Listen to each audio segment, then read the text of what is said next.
3. Visite au moulin. Je propose une grande promenade au moulin par les bois, dit monsieur de Ruget.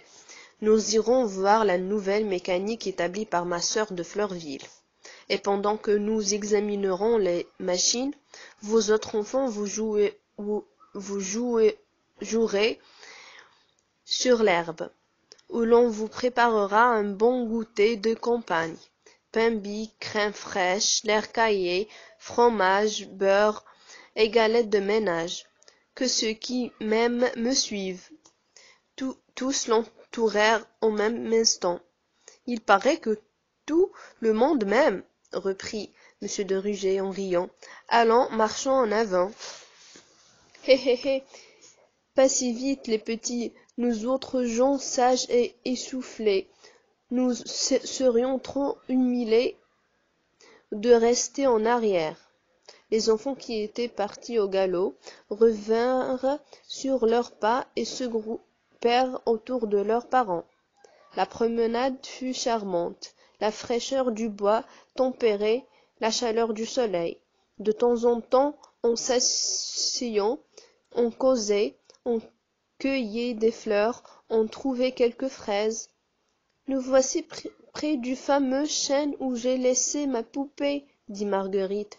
Je n'oublierai jamais le chagrin que j'ai éprouvé lorsque, en me couchant, je me suis aperçue que ma jolie poupée, était restée dans le bois pendant l'orage.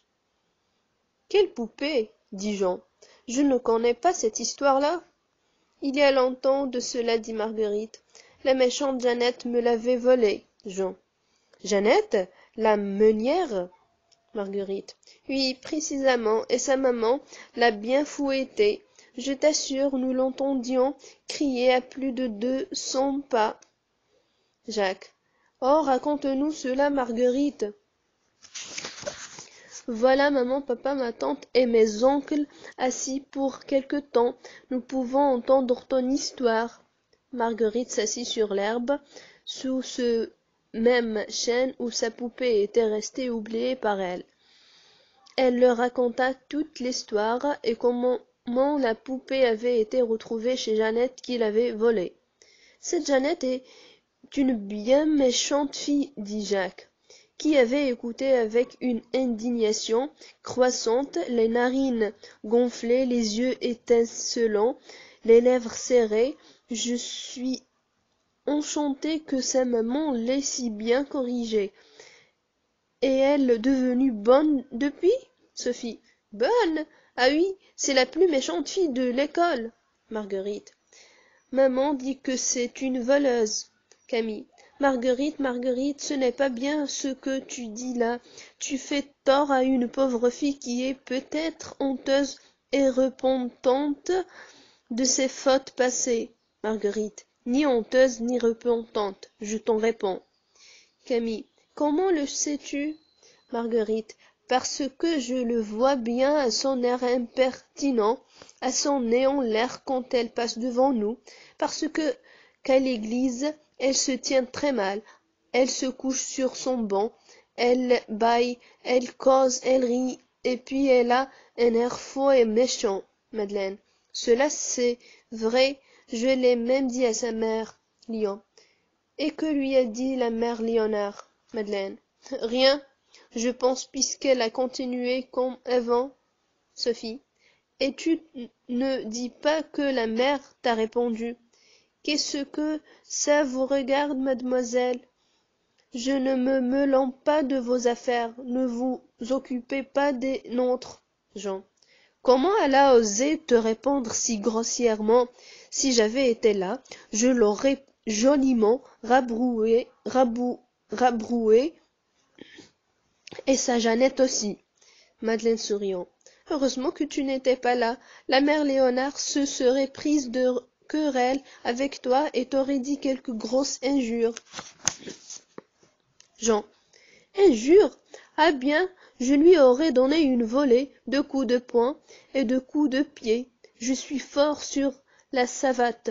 Va, je l'aurais mise en marmelade en moins de 2 minutes. Lion, levant les épaules. Vantard va, c'est elle qui t'aurait rossé. Jean. Rossé, moi? Veux-tu que je te fasse voir si je sais donner une volée en moins de rien? Et Jean se lève, ôte sa veste et se met en position de bataille. Jacques lui offre de lui servir de seconde. Tous les enfants se mettent à rire. Jean se sent un peu ridicule, remet son habit et rit de lui-même, avec les autres. Léon persifle Jacques, qui riposte en riant. Marguerite le soutient. Léon commence à devenir rouge et à se fâcher. Camille, Madeleine, Sophie et Jean se regardent du coin de l'œil et cherchent par leurs plaisanteries à arrêter la querelle commençante. Leurs efforts ne réussissent pas. Jacques et Marguerite taquinent Léon, malgré les signes que leur font Camille et Madeleine. Léon se lève et veut chasser Jacques, qui plus leste que lui. Court, tourne autour des arbres, lui échappe toujours et revient toujours à sa place. Léon s'essuie le front. Il est en nage et tout à fait en colère. Viens donc m'aider, dit-il à Jean. Tu es là comme un grand paresseux à me regarder courir sans venir à mon aide. Jean. À ton aide? Pourquoi faire? Léon. Pour attraper ce mauvais gamin Pardine. Jean froidement. Et après? Léon. Après m'aider à lui donner une leçon. Jean. De même. Une leçon de quoi? Léon. De respect, de politesse pour moi, qui est presque le double de son âge. Jean. De respect? Quel homme respectable tu fais en vérité. Marguerite. Ne faudrait-il pas que nous nous prosternassions devant toi? Jean. Dans tous les cas, lors même que Jacques t'aurait enfoncé, je serais honteux de me mettre avec toi contre lui. Pauvre petit qui a, comme tu le dis très bien, la moitié de ton âge. Ce serait un peu lâche, dit donc Léon. Comme 3 ou 4 contre 1. Léon. Tu es mieux, toi, avec tes grands sentiments, ta sotte générosité. Jean. Tu appelles grands sentiments et générosité que deux grands garçons de 13 ans et de 11 ans ne se réunissent pas pour battre un pauvre enfant de 7 ans qui ne leur a rien fait? Léon. Ce n'est rien de me taquiner comme il le fait depuis un quart d'heure. Jean. Ah ben, tu l'as taquiné aussi. Défends-toi tout seul. Tant pis pour toi. S'il est plus fort que toi, la course est au coup de longue. Jacques avait écouté son mot dire. Sa figure intelligente et vive laissait voir tout ce qui se passait en son cœur de reconnaissance et d'affection pour Jean, de regret d'avoir blessé Léon. Il se rapprocha petit à petit, et au dernier mot de Jean, il fit un bond vers Léon et lui dit « Pardonne-moi, Léon, de t'avoir fâché. J'ai eu tort, je le sens, et j'ai entraîné Marguerite à mal faire comme moi. Elle en est bien fâchée comme moi aussi, n'est-ce pas, Marguerite? Marguerite.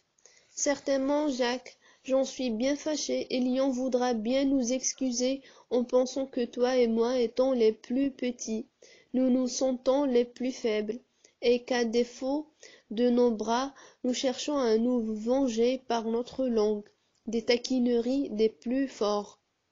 Léon ne dit rien, mais il donna la main à Marguerite, puis à Jacques. Les papas et les mamans qui étaient assis et causaient plus loin se levèrent pour continuer la promenade. Les enfants les suivirent. Jacques s'approcha de Jean et lui dit avec tendresse: Jean, je t'aime, et je t'aimerai toujours. Marguerite. Et moi aussi, Jean, je t'aime et je te remercie d'avoir défendu mon cher Jacques contre Léon. Et elle ajouta tout bas à l'oreille de Jean: Je n'aime pas Léon. Jean sourit, l'embrassa et lui répondit tout bas: Tu as tort, il est bon, Je t'assure, Marguerite. Il fait toujours comme s'il était méchant. Jean. C'est qu'il est vif. Il ne faut pas le fâcher. Marguerite. Il se fâche toujours. Jean. Avoue que Jacques et toi, vous vous amusez à le taquiner. Jacques et Marguerite se regardèrent, sourirent et avouèrent que Léon les agaçait avec son air moqueur et qu'il aimait à le contrarier. Eh ben, dit Jean, essayez de ne pas le contrarier, et vous verrez qu'il ne se fâchera pas et qu'il ne sera pas méchant. Tout en causant, en approchant du moulin, les enfants virent avec surprise une foule de monde, assemblée tout autour. Une grande agitation régnait dans cette foule, on allait et venait, on se formait en groupes, on courait d'un côté, on revenait avec précipitation de l'autre. Il était clair que quelque chose d'extraordinaire se passait au moulin. Serait-il arrivé un malheur? Et d'où peut venir cette agitation? Dit madame de Rosemour. Approchons-nous, saurons bientôt ce qui y en est, répondit madame de Florville. Les enfants regardaient d'un œil curieux et inquiet. En approchant, on entendit des cris, mais ce n'étaient pas des cris de douleur, c'étaient des explosions de colère, des imprécations, des reproches. Bientôt on put distinguer des uniformes de gendarmes. Une femme, un homme et une petite fille se débattaient contre deux de ces braves militaires qui cherchaient à les maintenir. La petite fille et sa mère poussaient des cris aigus et lamentables. Le père injuriait tout le monde. Les gendarmes, tout en y mettant la plus grande patience, ne les laissaient pas échapper. Bientôt les enfants purent reconnaître le père Léonard, sa femme et Jeannette. Voyons, ma bonne femme, laissez-vous faire, ne nous obligez pas à vous garrotter, disait un gendarme. N'y a pas à dire, nous avons ordre de vous amener. Il faudra bien que vous veniez, le devoir avant tout. Mère Léonard. Plus vent que nous viendrait, gueux de gendarmes, tueurs du pauvre monde, pas si bête que de marcher vers la prison où vous me laisseriez pourrir jusqu'au jugement dernier. Le gendarme. Allons, mère Léonard, soyez raisonnable, donnez le bon exemple à votre fille. Mère Léonard. Je m'en moque bien de ma fille. C'est elle, la sotte, l'imbécile qui nous a fait prendre. Faites-en ce que vous voudrez, je n'en ai aucun souci. Vas-tu me laisser, grand feignant? Criait le père Léonard à un autre gendarme qui le tenait au collet. Attends que je t'aplatisse d'un croc-en-jambe, filou, bête brute. Les gendarmes ne répondaient pas à ces invectives et à bien d'autres injures que nous passons sous silence, voyant que leur effort pour faire marcher les prisonniers était vain. Ils firent signe à un troisième gendarme. Celui-ci tira de sa poche un paquet de petites courroies. Malgré les cris perçants de Jeannette et de sa mère et les imprécations du père, les gendarmes leur lièrent les mains, les pieds et les assirent ainsi garrottés sur un banc, pendant que l'un d'eux allait chercher une charrette pour les transporter à la prison de la ville. Madame de Florville et ses compagnes étaient restés un peu à l'écart avec les enfants. Monsieur de Ruget et de Trappes s'étaient approchés des gendarmes pour savoir la cause de cette arrestation. Léon et Jean les avaient suivis. « Pourquoi arrêtez-vous la famille Léonard, gendarme ?» demanda monsieur de Ruget. « Qu'ont-ils fait ?» C'est pour vol, monsieur, répondit pelément le gendarme en touchant son chapeau. Il y a longtemps qu'on porte plainte contre eux, mais ils sont habiles. Nous ne pouvions pas les prendre enfin. L'autre jour, au marché, la petite s'est trahie et nous a mis sur la voie. Monsieur de Ruget. Comment cela? Le gendarme. Il paraîtrait qu'ils ont volé une pièce de toile qui était à blanchir sur l'herbe. Ils l'ont cachée dans leur huche à pain sous de la farine, mais, dans la nuit, la petite s'est dit, puisque mon père et ma mère ont volé la toile de la femme Martin, je puis bien aussi leur en voler un morceau. Ça fait que j'aurai de quoi acheter des gâteaux et des sucres d'orge. La voilà qui se lève et qui en coupe un bon bout. C'était la veille du marché. Le lendemain, la petite se dit, ce n'est pas tout d'avoir la toile. Il faut encore que je la vende. Et la voilà qui, sans rien dire à père et à mère, part pour le marché et offre sa toile à la fille Chartier. Combien en as-tu? Lui dit la fille Chartier. J'en ai bien 6 mètres. De quoi faire 2 chemises, répond la petite Léonard. Combien que tu veux la vendre? Ah ben, ah pas cher, je vous la donnerai bien pour une pièce de 5 francs. Top là, je te la prends, tiens voilà la pièce, et donne-moi la toile. Les voici bien contentes toutes les deux. La petite Léonard d'avoir 5 francs, la fille Chartier d'avoir de quoi faire 2 chemises et pas cher. Mais quand elle la rapporte chez elle, qu'elle la montre à sa mère et qu'elle la déploie pour mesurer si le compte y est, ne voilà-t-il pas que la farine s'envole de tous côtés? La chambre en était blanche, la mère et la fille Chartier étaient tout comme des meunières. Qu'est-ce que c'est que ça? disent-elles. Cette toile a donc été blanchie à la farine? Faut la secouer. Viens, Lucette, secouons-la dans la rue. Ce sera bien vite fait. Les voilà qui secouent devant leur porte quand passe la mère Martin. Où allez-vous donc, que vous avez l'air si affairé? Lui demande la mère Chartier. Ah, je vais porter plainte à la gendarmerie. On m'a volé ma belle pièce de toile cette nuit. Faut que je tâche que la rattraper. Et moi je viens d'en acheter un bout qui n'est pas cher, dit la mère Chartier. Tiens.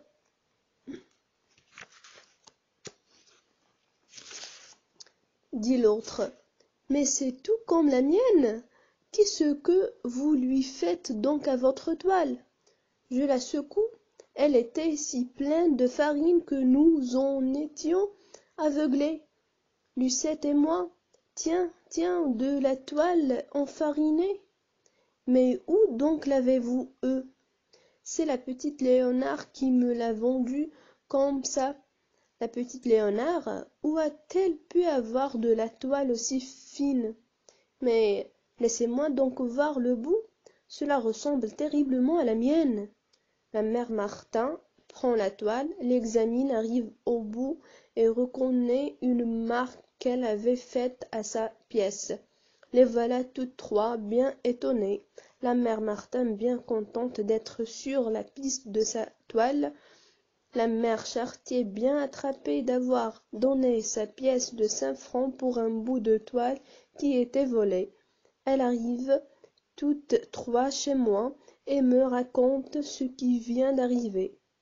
Toute votre toile y est-elle? Je dis à la femme Martin. Pour ça non, répond-elle. Il y en avait près de 50 mètres. Alors il faut tâcher de ravoir les 44 mètres qui vous manquent, mère Martin. Laissez-moi faire, je crois bien que je vous les retrouverai. Nous allons bien surveiller le marché. Si la femme ou le père Léonard y apporte votre toile, je les arrête. S'ils n'y viennent pas ou qu'ils y viennent avec rien que leur sac de farine, j'irai demain avec mes camarades faire une reconnaissance au moulin, puisque c'est la petite Léonard qui vous en a vendu un bout. C'est que l'autre bout est au moulin. Mais si elle la vend à quelqu'un, à quelque voisin, dit la mère Martin. N'ayez pas peur, ma bonne femme, elle n'osera pas. Tout le monde chez vous sait que votre toile est volée. Je crois bien qu'on le sait, dit la mère Martin. Je l'ai dit à tout le village, et j'ai envoyé mon garçon et ma petite le dire partout, dans les environs, de crainte qu'elle ne soit vendue par là. Vous voyez bien qu'il n'y a pas de danger, que je lui réponds. Et je me mets en quête avec les camarades. Rien au marché, rien dans la ville, alors nous sommes venus ce matin faire notre visite au moulin, avec un ordre d'arrêter. S'il y a lieu, nous avons cherché partout. Nous ne trouvions rien. Les Léonards nous agonisaient d'injures. Enfin, je me rappelle la farine que secouaient les femmes Chartier. Et l'idée me vient d'ouvrir la huche. Elle était pleine de farine. Je fouille dedans avec le fourreau de mon sabre. Les Léonards crient que je leur gâte leur farine. Je fouille tout de même, et voilà-t-il pas que j'accroche un bout de la toile. Je tire, il en venait toujours, c'était toute la pièce de la mère Martin. Les Léonards veulent s'échapper, mais les camarades gardaient les portes et les fenêtres, on les prend. Ils se débattent, j'arrête aussi la petite qui crie qu'elle est innocente, je raconte l'histoire de la toile enfarinée, la petite Léonard se trouble, pleure, la mère s'élance sur elle et la frappe à la joue, le père en fait autant sur le dos. Si les camarades et moi nous ne l'avions retirée d'entre leurs mains, ils l'auraient mise en pièces. Tout cela a duré un bout de temps. Monsieur, le monde s'est rassemblé, il y en a plus que je ne voudrais, car c'est toujours pénible de voir une jeune fille comme ça déshonorée et des parents qui ont mené leur fille à mal. Vous êtes un brave et digne soldat, dit monsieur de Ruget, en lui tendant la main. Le sentiment d'humanité que vous manifestez à l'égard de ces gens qui vous ont accablé d'injures est noble et généreux. Le gendarme prit la main de monsieur de Ruget et la serra avec émotion.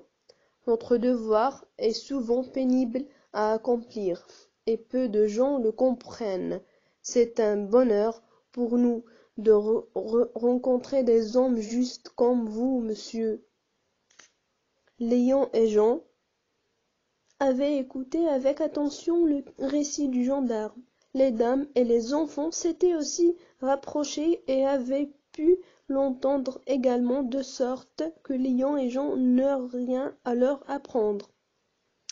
Les Léonards avaient recommencé leurs injures et leurs cris. Ces dames pensèrent que, n'ayant rien à faire pour les Léonards, il était plus sage de s'éloigner, de crainte que les enfants ne fussent trop impressionnés de ce qu'ils entendaient. On avait été obligé d'éloigner Jeannette de ses parents, qui, tout garrottés qu'ils étalent, voulaient encore la maltraiter. Madame de Fleurville et de Rossebourg et le reste de la compagnie se dirigèrent vers une partie de la forêt assez éloignée du moulin, pour qu'on ne pût rien voir ni entendre de ce qui s'y passait. Les enfants étaient restés tristes et silencieux, sous l'impression pénible de la scène du moulin. Monsieur de Ruget demanda à faire une halte et à étaler sur l'herbe les provisions que portait l'âne qui les suivait. Ce moyen de distraction réussit très bien. Les enfants ne se firent pas prier, ils firent honneur au repas rustique, crème, lait caillé, beurre, galettes, fraises de bois, tout fut mangé. Ils causèrent beaucoup de Jeannette et de ses parents. Lion. Comment Jeannette a-t-elle pu devenir assez mauvaise pour voler et vendre cette toile avec tant d'effronterie? Madame de Fleurville. Parce que son père et sa mère lui donnaient l'exemple du vol et du mensonge. Bien des fois ils m'ont volé du bois, du foin, du blé, et ils se faisaient toujours aider par Jeannette. Tout naturellement, elle a voulu profiter de ces vols pour elle-même. Camille. Mais comment osait-elle aller à l'église et au catéchisme? Comment ne craignait-elle pas que le bon Dieu ne la punisse de sa méchanceté? Madame de Fleurville. Elle se tenait très mal à l'église. Elle bâillait, elle détirait ses bras, elle se roulait sur son banc, ce qui prouve bien qu'elle n'y allait pas pour prier, mais pour faire comme tout le monde. Madeleine. Mais à catéchisme, elle devait apprendre que c'est très mal de voler. Madame de Fleurville. Elle l'apprenait, mais elle ne faisait pas attention. Jean. Eh bon Dieu, c'est comme nous, si nous faisons tout ce que dit notre catéchisme, nous ne ferions jamais rien de mal. Lion. Dis donc, Jean parle pour toi, ne dis pas nous. Moi d'abord je fais tout ce que me dit le catéchisme. Jacques. Ah, par exemple non? Lion. Est-ce que tu y comprends quelque chose? Toi, gamin, tu parles toujours sans savoir ce que tu dis. Jacques. Et ce ton catéchisme qui t'ordonne de répondre comme tu le fais, et celui qui te conseille de me battre quand tu es en colère, de dire des gros mots et bien d'autres choses encore? Lion. Imbécile, va, si je ne méprisais ta petitesse, je te ferais changer de ton. Jacques. Tu méprises ma petitesse et tu crains papa et mon oncle sont quoi? Monsieur de Trappy sévèrement. Jacques, tais-toi. Tu provoques toujours Léon, qui n'est pas endurant, tu le sais. Jacques. Oh oui, je le sais, papa, et j'ai tort, mais c'était si tentant. Monsieur de Trappy. Comment? Tentant? De dire des choses désagréables à ton grand cousin? Jacques. Papa, c'est précisément parce qu'il est grand et comme vous étiez là pour me protéger. Monsieur de Trappy sévèrement. Tu t'es laissé aller, ce n'est pas bien. Jacques, ne recommence pas. Monsieur de Ruget. À ton tour, Léon, tu mérites un reproche bien plus sévère que Jacques, parce que tu es plus grand. Léon. Je n'ai rien fait de mal, papa, ce me semble. Monsieur de Ruget. Tu as été orgueilleux, impatient et maussade. Tâche de ne pas recommencer non plus. Toi, si je me mêle de tes discussions, ce ne sera pas pour te soutenir. Et pour tout oublier, dit madame de Fleurville, en se levant, je propose une partie de cache-cache, de laquelle nous serons tous, petits et grands, jeunes et vieux. Bravo, bravo, ce sera bien amusant, s'écrièrent tous les enfants. Voyons qui est ce qui l'est. Il faut l'être deux, dit madame de Rochebourg. Ce serait trop difficile de prendre étant seul. Ce sera moi et ma sœur de Fleurville, dit monsieur de Trappy, ensuite de Ruget avec madame de Rochebourg, puis ceux qui se laisseront prendre, 1, 2, 3, la partie commence. Le but est à l'arbre près duquel nous nous trouvons.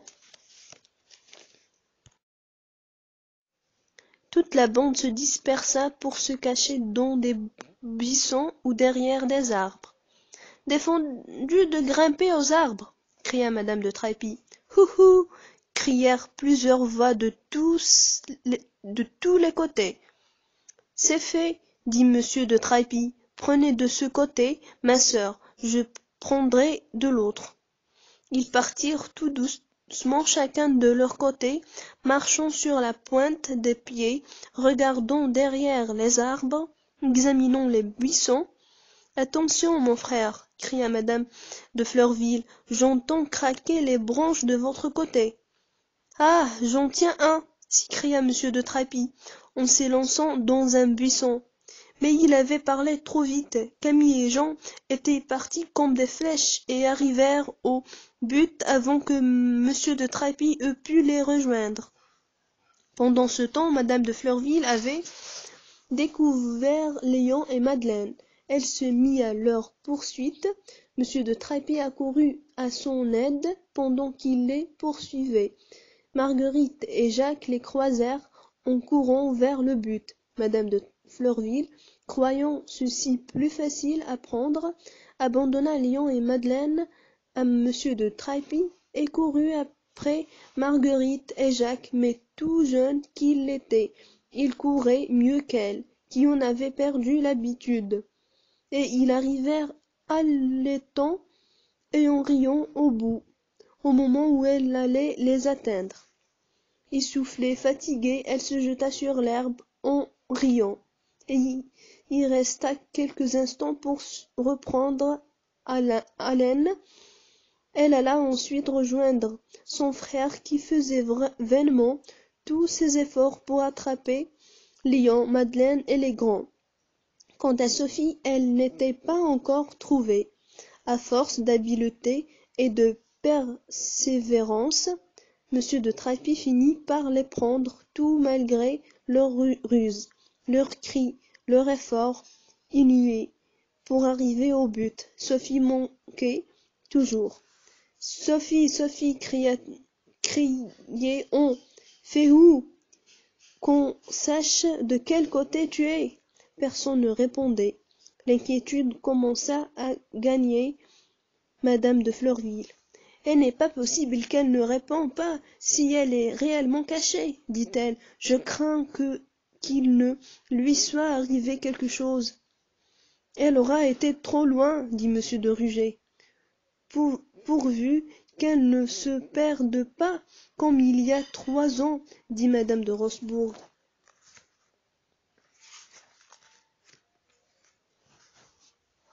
Ah, pauvre Sophie, s'écrièrent Camille et Madeleine, alors la chercher, maman. Oui, allons-y, tous, mais chacun des petits escorté d'un grand, dit monsieur de Trailles.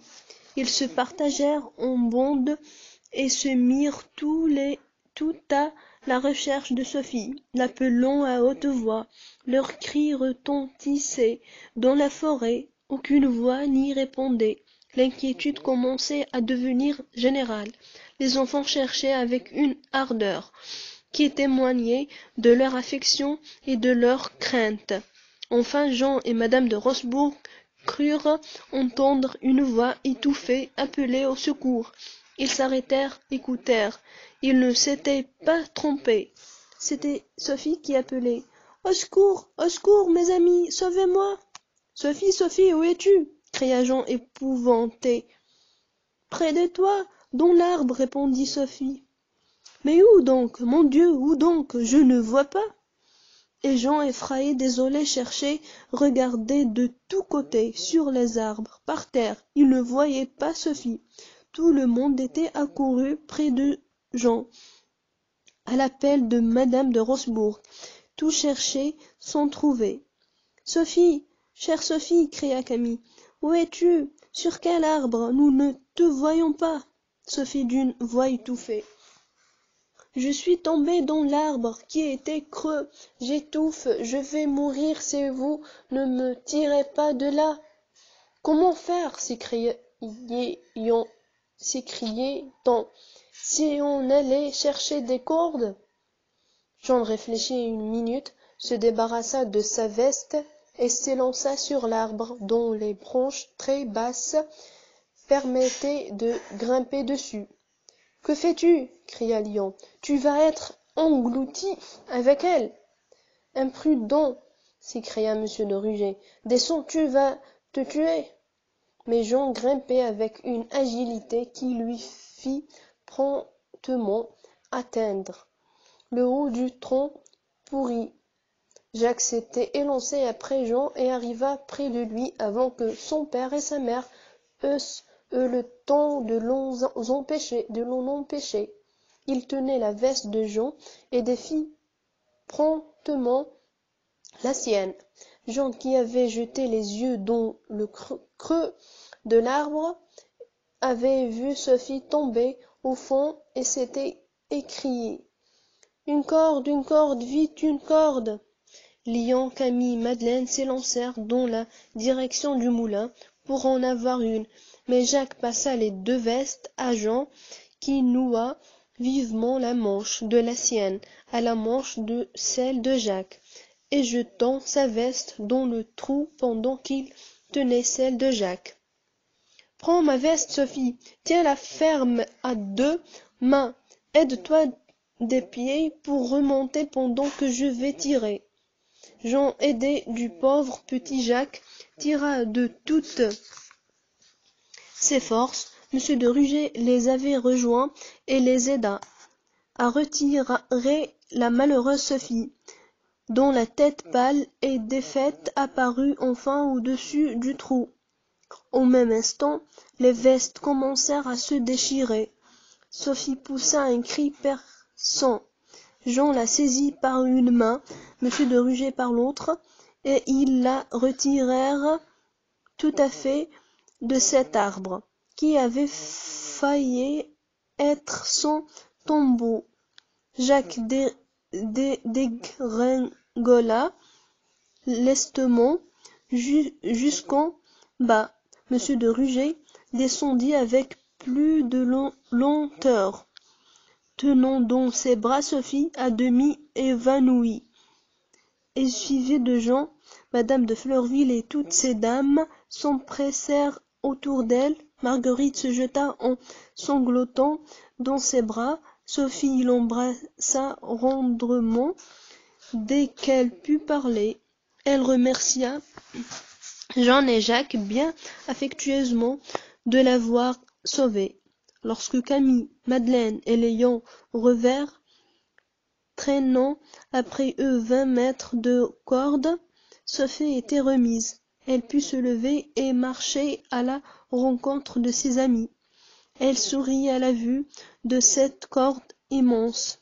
« Merci, mes chers amis, dit-elle, mais vous me croyez donc au fond d'un puits comme Ourson pour avoir apporté une corde de cette longueur, Camille. Nous ne savions pas bien au juste où tu étais, et nous avons pris à tout hasard la corde la plus longue. Madeleine. Oui, car Léon a dit, une corde trop longue ne peut pas faire de mal, et une corde trop courte pourrait être cause de la mort de Sophie. Marguerite. Pauvre Sophie, cette forêt nous est fatale.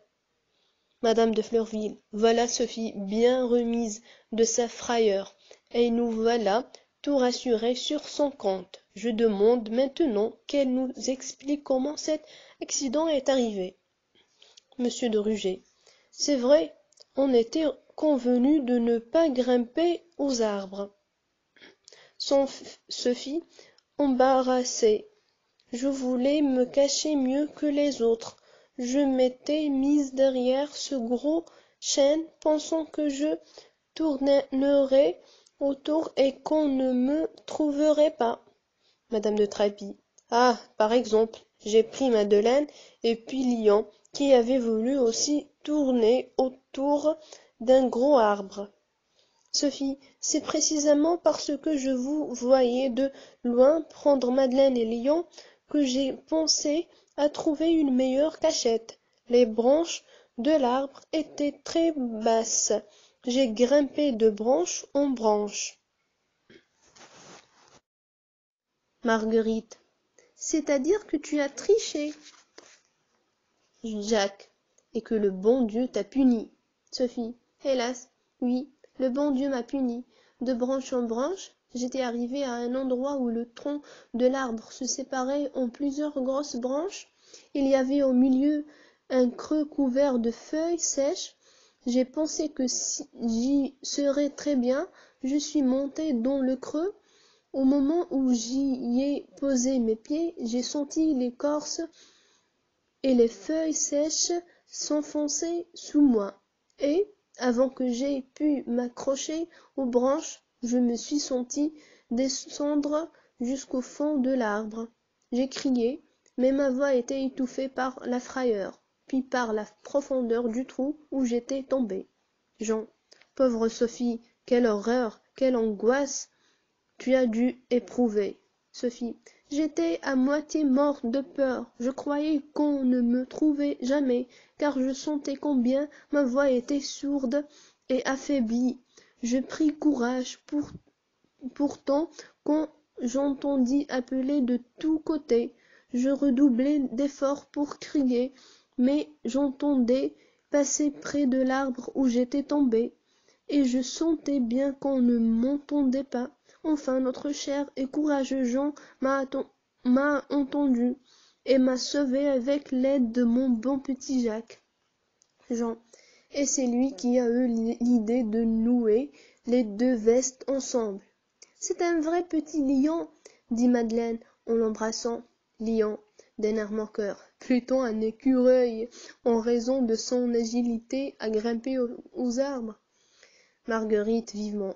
Chacun a son genre d'agilité, et les uns grimpent aux arbres comme des écureuils, au risque de se tuer, les autres courent comme des lapins de peur de se tuer. Madame de Roseburg. Marguerite, prends garde. Marguerite. Mais maman, Léon veut diminuer le mérite de Jacques, et lui-même pourtant trouvé dangereux d'aller au secours de la pauvre Sophie. Léon. Il fallait bien que quelqu'un allait chercher des cordes. Marguerite. Avec cela qu'elle a bien servi ta corde.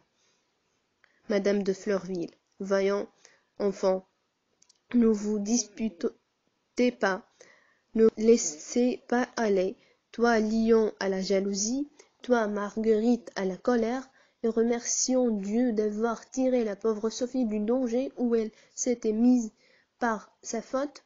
Rentrons à la maison, il est tard et nous avons tous besoin de repos. Tout le monde se leva et on se dirigea vers la maison, tout en causant vivement des événements de la matinée.